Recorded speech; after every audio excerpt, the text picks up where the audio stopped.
بسم اللہ الرحمن الرحیم۔ توفیق الہی اور اپنے بزرگان دین کی برکت سے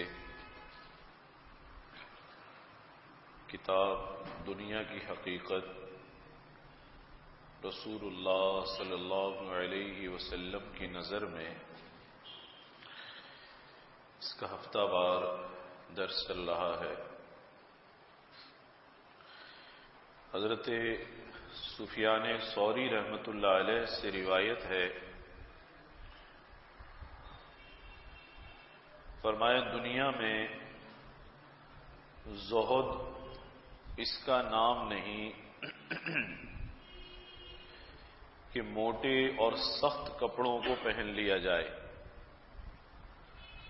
زہد اس کا نام نہیں ہے کہ موٹے کپڑے پہن لیے جائیں، سخت کپڑے پہن لیے جائیں، نفیس لباس چھوڑ دیا جائے، اس کا نام زہد نہیں ہے۔ اور نہ ہی اس کا نام زہد ہے کہ بے مزہ کھانا کھایا جائے۔ اوڑھنے اور پہننے اور کھانے میں معیار کو ہلکا کر لیا، یہ زہد نہیں ہے، بلکہ زہد حقیقت میں آرزوؤں کی کمی کا نام ہے۔ آرزوؤں کی کمی کا نام ہے۔ لمبی لمبی آرزویں باندھنے والا زاہد نہیں ہے، وہ تو دنیا میں پھنسا ہوا ہے، دنیا سے بے رغبت نہیں ہے۔ اس کو بعض لوگ تقوی سمجھتے ہیں کہ اگر اللہ نے حیثیت دی ہے پھر بھی اچھا لباس نہ پہنے، یہ تو تقوی نہیں ہے۔ یا دیندار آدمی وہ ہے جو پھٹا ہوا لباس پہنے، یہ بھی تقوی نہیں ہے۔ تقوی کا تعلق تو حدیث شریف میں آتا ہے، حضور نے فرمایا دل سے ہے، دل سے ہے۔ اللہ نے اگر کسی کو حیثیت دی، وہ لباس اجلا پہن سکتا ہے، صاف پہن سکتا ہے، تو اللہ تعالیٰ کی نعمت کا شکریہ ادا کرنا ہے۔ اور جب اللہ کسی کو نعمت عطا فرماتے ہیں تو اللہ اس پر اپنی نعمت کو دیکھنا بھی چاہتے ہیں، اپنی نعمت کو دیکھنا بھی چاہتے ہیں۔ تو اگر کسی کے پاس اچھا کھانے کو میسر ہے لیکن اس کے باوجود بھی فاقہ کرے تو یہ شکر نعمت نہیں ہے۔ اچھا پہننے کو میسر ہے لیکن لباس گھٹیا پہنے، یہ شکر نعمت نہیں ہے، بلکہ جب اللہ کسی کو عطا فرماتے ہیں تو پسند بھی فرماتے ہیں میری نعمت کا اثر میرے بندے پر نظر بھی آئے، میری نعمت کا اثر میرے بندے پر نظر بھی آئے۔ تو ظاہر سے اور صرف لباس سے زہد و تقوی کا تعلق نہیں، زہد و تقوی کا تعلق دل سے ہے، اور دل میں کتنی امیدیں اور آرزویں ہیں اس کا تعلق زہد سے ہے۔ تو فرما رہے موٹے اور سخت کپڑوں کو پہن لینا یا بے مزہ کھانا کھایا جائے، یہ زہد نہیں، بلکہ زہد کی حقیقت میں زہد تو آرزوؤں کی کمی کا نام ہے، یعنی آرزویں کم ہو، اللہ تعالی کی طرف میلان زیادہ ہو۔ پس زہد کا مفہوم قلب کا دنیا سے بیزار ہونا اور آخرت کی طرف راغب رہنا ہے۔ دنیا اس کے پاس ہو لیکن دل میں نہ ہو، وہ زاہد ہے۔ یہ مطلب نہیں ہے کہ دنیا پاس بھی نہ ہو یا دنیا کو اٹھا کر پھینک دے، ایسا نہیں۔ حضرت عثمان غنی رضی اللہ تعالیٰ عنہ کے پاس بہت بڑی تجارت تھی، یہی وجہ ہے بعض لوگ دین کی طرف آنے میں گھبراتے ہیں، کہتے بھائی دینداروں کے پاس بیٹھیں گے تو پتہ نہیں یہ تجارت سے نہ روک دیں، یہ دینداروں کے پاس بیٹھیں گے تو کہیں یہ اچھا کھانے اوڑھنے پہننے سے نہ روک دیں۔ دین اس سے نہیں روکتا۔ حضرت عبد الرحمن بن عوف رضی اللہ تعالیٰ عنہ بہت بڑے تاجر، حضرت زبیر بن عوام رضی اللہ تعالیٰ عنہ بہت بڑے تاجر، اتنے بڑے تاجر اس زمانے میں بہت بڑے بڑے تجارت کے قافلے وہ حجاز سے لے کر نکلتے تھے، دنیا کے کئی علاقوں میں جاتے تھے، اور روایات سے پتہ چلتا ہے حضرت زبیر کے پاس کئی کروڑ درہم کا سرمایہ اس دور میں تھا، اتنی بڑی تجارت کا پھیلاؤ تھا.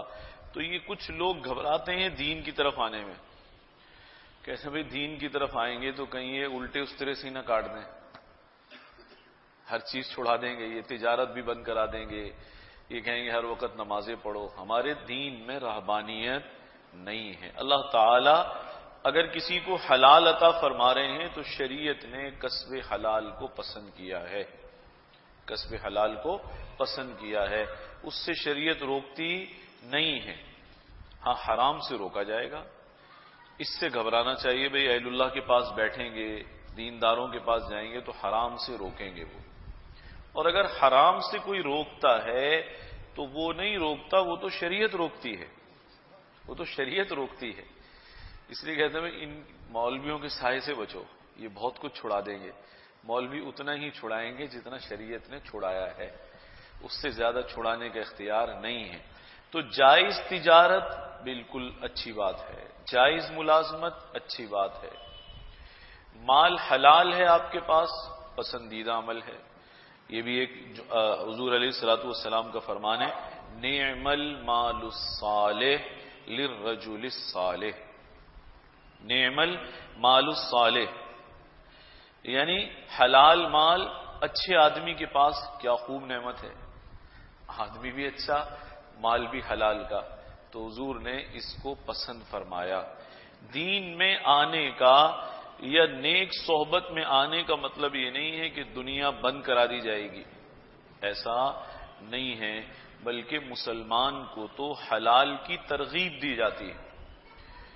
کسب حلال عبادت ہے، ہمارے ہاں عبادت ہے. دنیا کے کسی مذہب میں کمانا عبادت نہیں ہے، کسی مذہب میں سوائے دین اسلام کے، کہ اس میں اگر کوئی حرام سے بچ کر حلال کمانے کی کوشش کرتا ہے یہ بھی عبادت ہے. بعض روایات سے پتہ چلتا ہے یہ بھی عین ایمان کی بات ہے کہ یہ حلال کی فکر میں ہے، حرام سے بچنا چاہتا ہے. شیخ عبد القادر جیلانی رحمۃ اللہ علیہ بڑی تجارت تھی، امام ابو حنیفہ رحمۃ اللہ علیہ کی بہت بڑی تجارت تھی. اس زمانے میں بحری جہاز چلتے تھے. بتائیے صدیوں پہلے اتنی بڑی تجارت ہو کسی کی کہ بحری جہاز اس کے چلتے ہوں، مال لے کر جاتے ہوں. کپڑے کے تاجر تھے. تو شریعت اس سے روکتی نہیں ہے. ہاں یہ ہمیں سکھاتی ہے کہ تجارت کو حدود و قیود کے مطابق اس کو اختیار کرو. اور اللہ تعالیٰ اگر کسی کو نعمت عطا فرمائے تو اس نعمت کو برتنا بھی چاہیے، نعمت کو استعمال بھی کرنا چاہیے. یہ مطلب نہیں ہے کہ دیندار آدمی صاف اور عمدہ لباس ہی نہ پہنے، پھٹا ہوا کپڑا پہنے. یہ تو اللہ تعالیٰ کی نعمت کی ناشکری ہے. جب کسی کے پاس لباس اچھا ہے تو اسے اچھا لباس پہننا چاہیے، صاف لباس پہننا چاہیے. ہمارے یہاں سمجھا جاتا ہے جو پھٹا پرانا لباس پہنے، گندا سندا رہے، وہ پہنچا ہوا آدمی ہے. میں اکثر یہ بات سمجھاتا ہوں، وہ پہنچا ہوا آدمی نہیں ہے. اس لیے کہ حضور علیہ الصلوۃ والسلام سارے صحابہ کے مقابلے میں سب سے صاف رہتے تھے. داڑھی میں کنگھی بھی فرماتے تھے، تیل بھی لگاتے تھے، سرما بھی لگاتے تھے، غسل اور وضو کو پسند فرماتے تھے، لباس صاف پہننا پسند فرماتے تھے، دانتوں کو صاف رکھنا پسند فرماتے تھے. یعنی جتنی چیزیں صفائی ستھرائی سے متعلق ہیں وہ ساری ہمارے دین میں سنت ہیں، ساری خوبیاں ہمارے ہاں موجود ہیں. تو یہ ذہنیت ٹھیک نہیں ہے کہ انسان گندا رہے اور پھٹا پرانا لباس پہنے یا رنگ برنگے ٹکڑوں والا لباس پہنے. جیسے ہمارے یہاں کچھ ملنگ لوگ پہنتے ہیں نا، وہ رنگ برنگے ٹکڑے ٹکڑے لگا کر پہن لیتے ہیں، اسی طرح کی ٹوپی بناتے ہیں اور وہ سمجھتے ہیں یہ بزرگی کی علامت ہے. بزرگی کی علامت نہیں ہے، اس کا ظاہر کا اس سے تعلق نہیں ہے. حدیث شریف سے جو بات سمجھ میں آئی، پتہ چلا زہد اور تقوی کا تعلق دل سے ہے. اندر کیا بھرا ہوا ہے، اصل تو بات اندر کی ہے، اصل بات باہر کی نہیں ہے. فرمایا زہد کا مفہوم قلب کا دنیا سے بیزار ہونا اور آخرت کی طرف راغب رہنا، یعنی دنیا اس کے پاس ہو لیکن دل میں نہ ہو. اس کی مثال امام ابو حنیفہ رحمۃ اللہ علیہ نے ایک مرتبہ غلام کو مال دے کر بھیجا کہ جاؤ فلاں شہر میں لے جاؤ. اب وہ جو بحری جہاز لے کر گیا تو اس زمانے میں اسی پر کپڑے کا اور چیزوں کا مدار ہوتا تھا کہ بھئی فلاں ملک سے یا فلاں شہر سے جب جہاز آئے گا تو ہم کپڑا خریدیں گے. آج کل کی طرح تو حساب کتاب نہیں تھا. اسی طرح اس ملک کی بہت ساری چیزیں بھر کے وہ ادھر لے جاتے تھے تو وہ انتظار کرتے تھے جب ہمارے والا قافلہ واپس آئے گا تو فلاں چیزیں لائے گا. تو یہ جب قافلہ لے کر گیا تو اس نے وہاں محسوس کیا کہ لوگ اس کپڑے کے لیے بہت عرصے سے منتظر بیٹھے ہیں، بڑا انتظار ہو رہا ہے. تو اس کو خیال آیا کہ ابھی ہم ساحل پر جہاز کو مال کو نہیں اتاریں گے اور ان کو اور انتظار کرائیں گے لوگوں کو. لوگ روز آتے تھے پوچھتے تھے مال آیا یا نہیں آیا، مال کب اتارو گے. لوگوں کی طلب بڑھتی گئی، شوق بڑھتا گیا. اب جتنے دن آگے کیے اس نے تو لوگوں کو خیال ہوا کہ بھی جلدی لے لیں، پتہ نہیں تھوڑا نہ لائے ہوں، ختم نہ ہو جائے. اب انہوں نے 1 درہم والا کپڑا جو 1 درہم گز میں ملنا چاہیے تھا 2 درہم میں خریدنا شروع کر دیا. یعنی دگنی مالیت میں. یہ 1 درہم اور 2 درہم کا فرق کم نہیں ہے، بہت زیادہ فرق ہے. 1000 روپے والی چیز 2000 میں خرید رہے ہیں بیچارے. تو اس نے وہ اتنے بڑے نفع کے ساتھ امام صاحب کا مال بیچ دیا. جب واپس آیا تو بہت خوش آیا اور آ کر کہنے لگا حضرت آپ کو کچھ اندازہ ہو سکتا ہے کہ کتنا نفع ہوا ہوگا؟ فرمایا جتنا بتایا تھا اتنا ہی ہوا ہوگا. بتایا تو یہ تھا کہ یہ کپڑا 1 درہم گز ہے تو اتنے کا ہی بیچا ہوگا. تو نے کہا نہیں حضرت آپ کی تصور سے زیادہ نفع ہو گیا ہے، زیادہ نفع ہو گیا ہے. آپ نے فرمایا وہ کیسے ہو گیا، وہ کیسے ہوا؟ تو اس نے بتایا کہ جب میں وہاں پہنچا میں نے دیکھا لوگوں کو اس کپڑے کی بہت ضرورت ہے، لوگ بڑے اس کے مشتاق ہیں، انتظار میں ہیں. تو یہ طلب دیکھ کر ہم نے مال کو ساحل پر نہیں اتارا اور ان کے انتظار کو لمبا کر دیا کہ اور انتظار کریں. جب طلب بڑھ گئی اب وہ لوگ اس پر بھی راضی ہو گئے 1 درہم والا کپڑا 2 درہم میں لیں گے. انہوں نے بخوشی 2 درہم میں گز کے حساب سے کپڑا خرید لیا. تو اب آپ اندازہ لگائیں جو آپ نے فرمایا تھا اس سے دگنا نفع ہو گیا. آپ نے فرمایا انا للہ و انا الیہ راجعون. اور ساتھ یہ بھی فرمایا کہ تو لوگوں کی مجبوری سے فائدہ اٹھا کر مال لے آیا ہے. لوگوں کی مجبوری سے فائدہ اٹھانا ہے نا. شریعت آپ کو تجارت سے کبھی بھی نہیں روکے گی، یقین کر لیجئے اس بات کا. جتنا آپ چاہیں تجارت کریں، جتنی بڑی تجارت کریں، لیکن شریعت اس سے روکے گی حرام نہ کمائے، اس سے روکے گی لوگوں کی مجبوری کا فائدہ نہ اٹھائے. بیماری پھیلی ہوئی ہو اور تاجر بولے دوائی بھی باہر نہیں نکالنی، اس سے روکے گی شریعت آپ کو. یہ نفع کی اچھی شکل نہیں ہے. امام صاحب نے فرمایا او ہو تو نے ہمارے حلال کو بھی لوگوں کی مجبوری کے مال سے خراب کر دیا. یہ مال اچھا نہیں ہے، اللہ اس کی سمجھ عطا فرمائے. مجبور آدمی کا پیسہ اپنے پیسے میں ڈال لینا یہ اپنے پیسے کی ہلاکت ہے. ایک دن یہ پیسہ اس کے حلال پیسے کو بھی لے کر نکل جائے گا، رکنے والا نہیں ہے. ہمارے حضرت تھانوی رحمۃ اللہ نے لکھا ہے دیکھو تم لوگوں کی وراثت وقت پہ دے دو، لوگوں کا پیسہ وقت پر ادا کر دو. اگر زکوٰۃ تم نے ادا نہیں کی وقت پر ادا کر دو.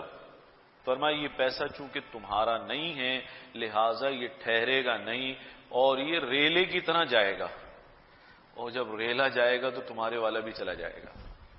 سمجھ ہو تو انسان اس بات کو سمجھے گا. تو یہ سوچنا کہ بھئی سامنے والا مجبور ہے لہذا اس سے جو چاہیں ہم کمائیں، یہ تاجر کی تجارت کا کوئی کمال نہیں ہے، یہ بیکار تاجر ہے. کمال یہ ہے کہ یہ مجبوری کا فائدہ اٹھائے بغیر ٹھیک طریقے سے موافق شریعت تجارت کرتا ہو، پھر یہ دیکھے اللہ تعالیٰ اس کو برکت کیسی عطا فرماتے ہیں. تو آپ نے فرمایا او ہو تم نے لوگوں کی مجبوری سے فائدہ اٹھا کر مجبوروں کا مال بھی ہمارے مال میں ملا کر اسے آلودہ کر دیا، اس مال کو بھی تم نے خراب کر دیا. اب یہ تم لے جاؤ اور شہر کے چوراہے میں لے جا کر یہ سارا مال غربا میں تقسیم کر دو. اب تاجر اتنے بڑے ہیں لیکن پتہ یہ چلا کہ یہ دنیا کی محبت دل میں نہیں ہے. دنیا کا تعلق صرف ہاتھوں تک ہے. بیچ رہے ہیں، خرید رہے ہیں، پیسے آ رہے ہیں، جا رہے ہیں، لیکن یہ دنیا دل میں گھسی ہوئی نہیں ہے. تو فرمایا دنیا اس کے پاس ہو لیکن دل میں نہ ہو، وہ زاہد ہے. اور اگر دنیا پاس نہیں ہے مگر دل میں دنیا گھسی ہوئی ہے تو یہ شخص زاہد نہیں ہے.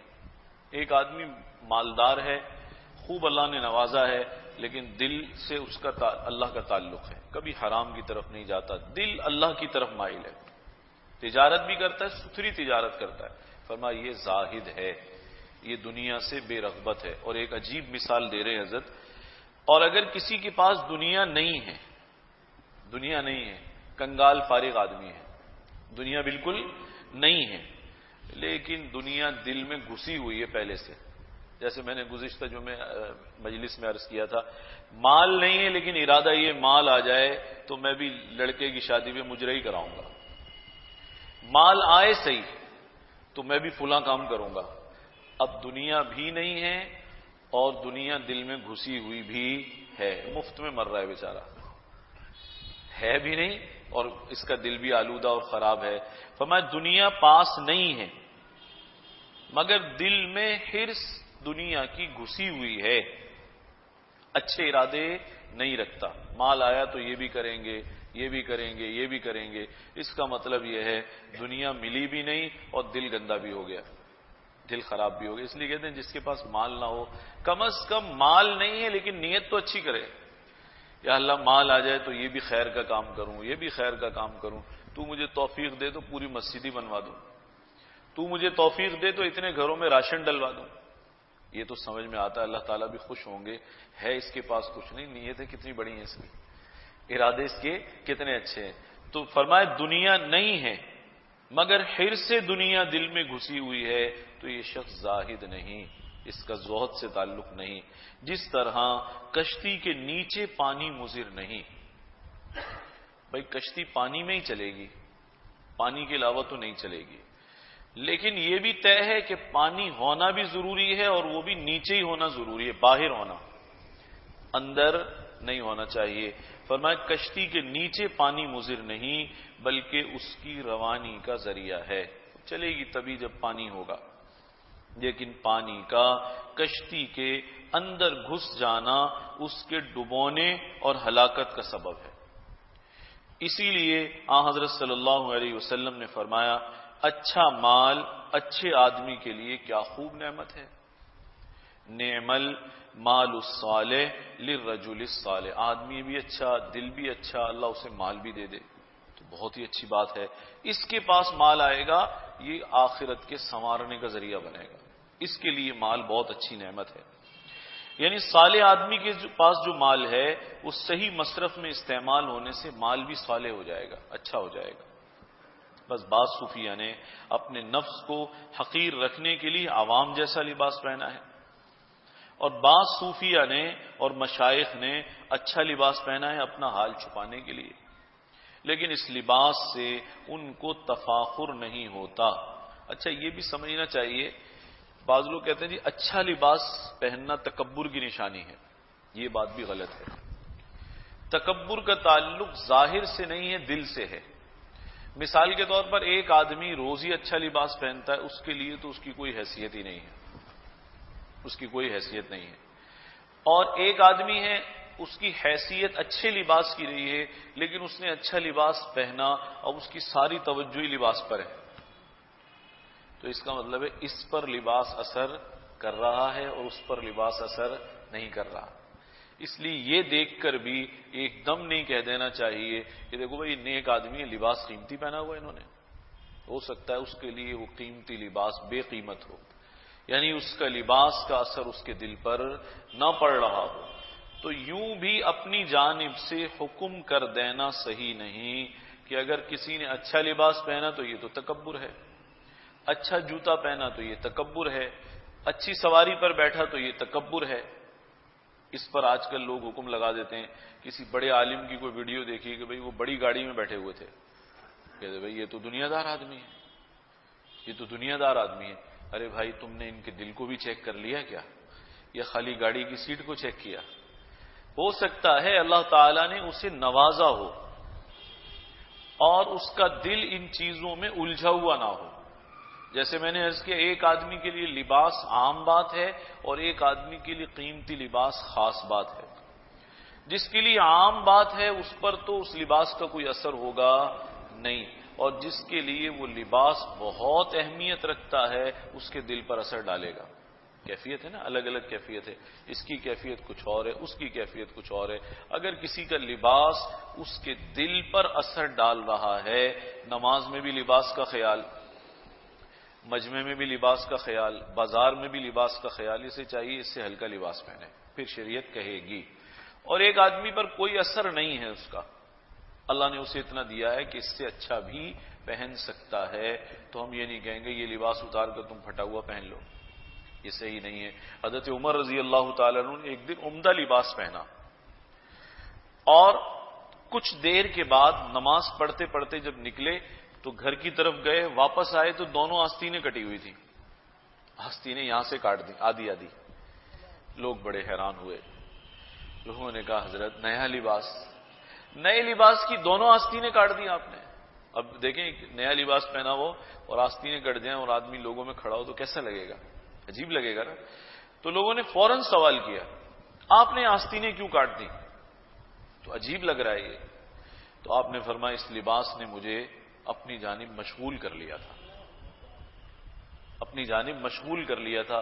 تو میں نے ضروری سمجھا، نماز میں مجھے اس کا خیال آ رہا تھا، تو میں نے ضروری سمجھا کہ اس مشغولیت کو کینچی سے کاٹ دوں، اس کا علاج کر کے آؤں. میں گھر گیا اور میں نے گھر جا کر اس کا علاج کر دیا.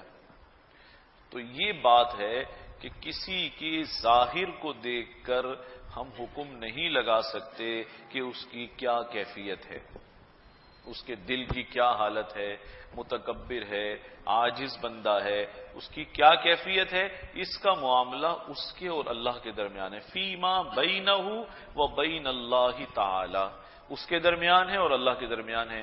ظاہر کو دیکھ کر نہیں کہہ سکتے کہ بھئی یہ کیسے دیندار آدمی ہے، یہ کیسے حاجی صاحب ہیں، یہ کیسے عالم اور مولانا ہیں، لباس اتنا قیمتی کیوں ہے. فرمایا اس کا تعلق ظاہر سے نہیں ہے. تو جیسے کشتی کے نیچے پانی مضر نہیں، اسی طرح مال ہاتھ تک ہونا مضر نہیں. لیکن اگر یہ مال دل میں گھس گیا فرمایا اب یہ نقصان کرے گا. تو کچھ اہل اللہ نے امراء کا لباس بھی پہنا ہے، لیکن اس لباس سے ان کو تفاخر نہیں ہوتا، فخر نہیں ہوتا، اور ضرورت پر وہ قیمتی لباس چھوڑ کر پیون والا لباس بھی پہن سکتے ہیں. یعنی ان کی نظر میں کم خواب اور کمبل اور موٹے کپڑے برابر ہیں. شیخ عبد القادر جیلانی رحمۃ اللہ علیہ کے پاس ایک تاجر آیا کپڑے کا، بہت قیمتی لباس لے کر آیا، اس زمانے کا انتہائی قیمتی کپڑا. اور اس نے آ کر بڑی مایوسی سے کہا شیخ سے، کہنے لگا حضرت میں بادشاہ کے پاس گیا تھا اور مجھے کسی نے بتایا تھا کہ یہ کپڑا صرف بادشاہ ہی خرید سکتا ہے. تو میں کچھ امراء کو لے کر بادشاہ کے پاس گیا اور بادشاہ کو وہ کپڑا دکھایا، پسند تو اس کو آیا. اس نے کہا ہاں یہ بادشاہوں کے معیار ہی کا کپڑا ہے، لیکن اس وقت خزانے میں گنجائش نہیں ہے، خزانے میں ہمارے بھی گنجائش نہیں ہے، اس لیے ہم تو نہیں خرید سکتے. اس نے کہا اب تو میرا سفر بیکار ہو گیا، میں فلاں ملک سے چلا ہوں اور یہ کپڑا لے کر آیا ہوں بڑی امیدوں سے.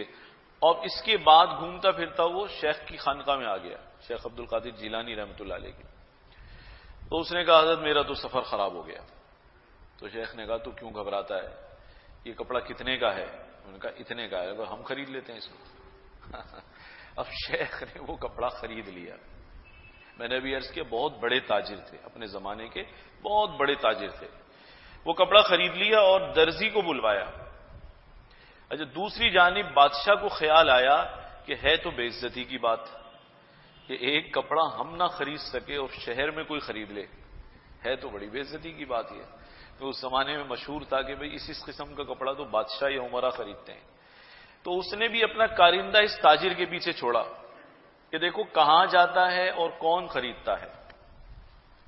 تو اب وہ گھومتا گھومتا وہ شیخ کے خانقاہ میں پہنچ گیا. تو اس نے دیکھا کہ تاجر اپنا رونا رو رہا ہے کہ حضرت میرا تو سفر ضائع ہو گیا، اب کیا بنے گا، کون خریدے گا؟ اور شیخ نے خرید بھی لیا اور اس کو پیسے بھی نقد دے دیے. بادشاہ نے کہا تھا ہمارے خزانے میں گنجائش نہیں ہے. اس کے بعد اس نے بادشاہ کو جا کر بتایا کہ وہ کپڑا شیخ عبد القادر جیلانی نے خرید لیا جو آپ نہیں خرید سکے. تو وہ ایک دم اچھل گیا. اس نے کہا اچھا، کہ دیکھو وہ کیا کرتے ہیں اس کا، بھائی لباس بنائیں گے، پردہ بنائیں گے یا کوئی اور کام کریں گے یا کسی کو دے دیں گے. یہ جا کر پھر بیٹھ گیا. اس نے دیکھا درزی کو بلوایا انہوں نے اور اس سے کہا ہمارا چوغا بناؤ، اس کا، اس کپڑے کا چوغا بناؤ. اس نے ناپ لیا تو اس نے کہا حضرت یہ چھوٹا ہے، کپڑا پورا نہیں ہے، آپ کی جسامت کے اعتبار سے کپڑا کم رہے گا. تو شیخ جس ٹاٹ پر بیٹھے ہوئے تھے اس ٹاٹ کا ایک ٹکڑا اوپر سے اٹھا کر کہا پھر یہ لگا دینا، پھر یہ لگا دینا. تو اب اس کے بعد جب وہ کچھ دن کے بعد جب سل کر آیا تو تعجب کی بات ہے، درزی نے بھی کمال کیا، ٹاٹ بھی کہیں پیچھے لگا دیتا، سامنے لگا دیا اس نے. اب اتنا مہنگا لباس اور اس میں ٹاٹ بھی آگے لگا ہوا ہے اور وہ مزے سے پہن کر بیٹھے ہوئے ہیں. تو اب کوئی کہہ نہیں سکتا کہ شیخ کے دل میں دنیا گھسی ہوئی ہے، بلکہ یہ حلیہ دیکھ کر وہ یہی کہے گا کہ دنیا ان کے دل میں نہیں ہے، یعنی دل دنیا کی محبت سے پاک ہے.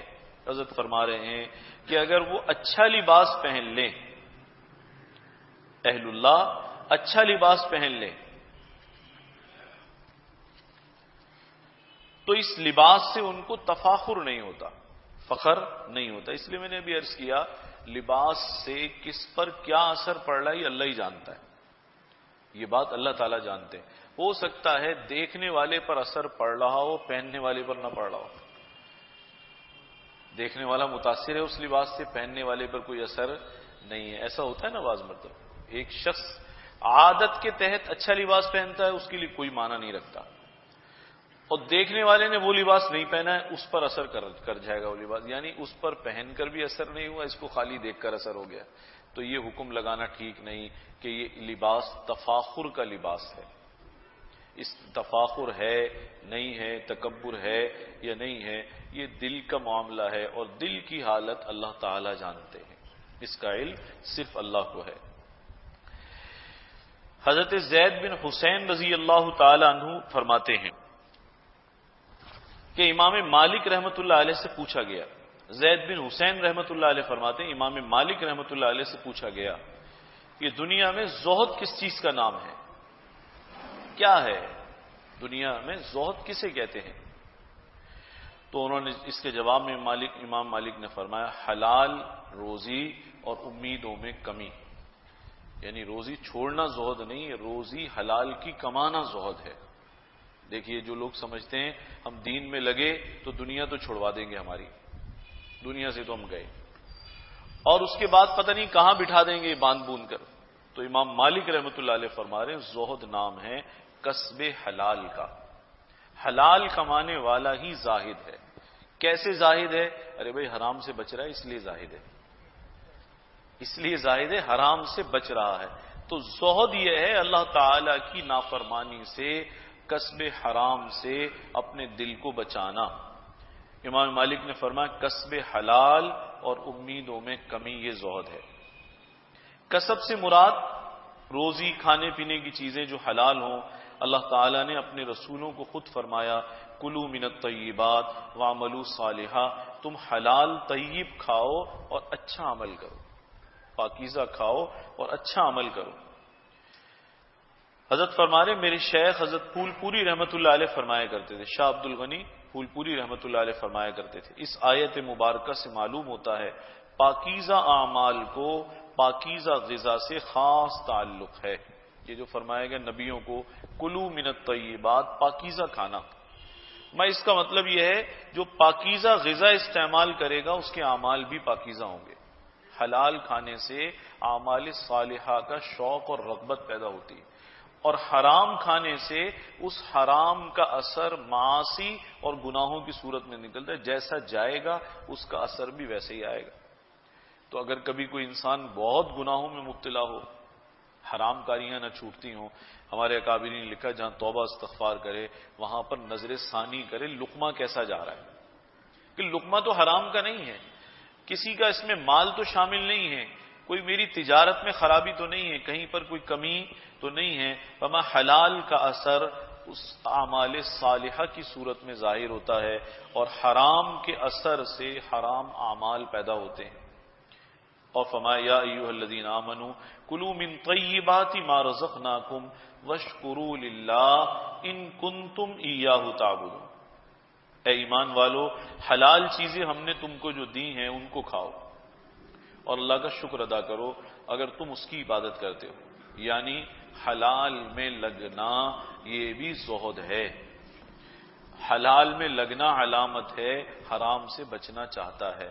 جو حرام سے بچنا چاہتا ہے وہی متقی آدمی ہے، وہی پرہیزگار آدمی ہے۔ آرزو کا مختصر ہونا اس وقت مفید ہے جبکہ موت کے خوف سے آخرت کی تیاری یعنی اعمال صالحہ میں لگا رہے۔ اسی طرح دنیا سے بے رغبتی اس شرط سے مفید ہے کہ دنیا کی یہ بے رغبتی آخرت کی رغبت کا سبب بن جائے۔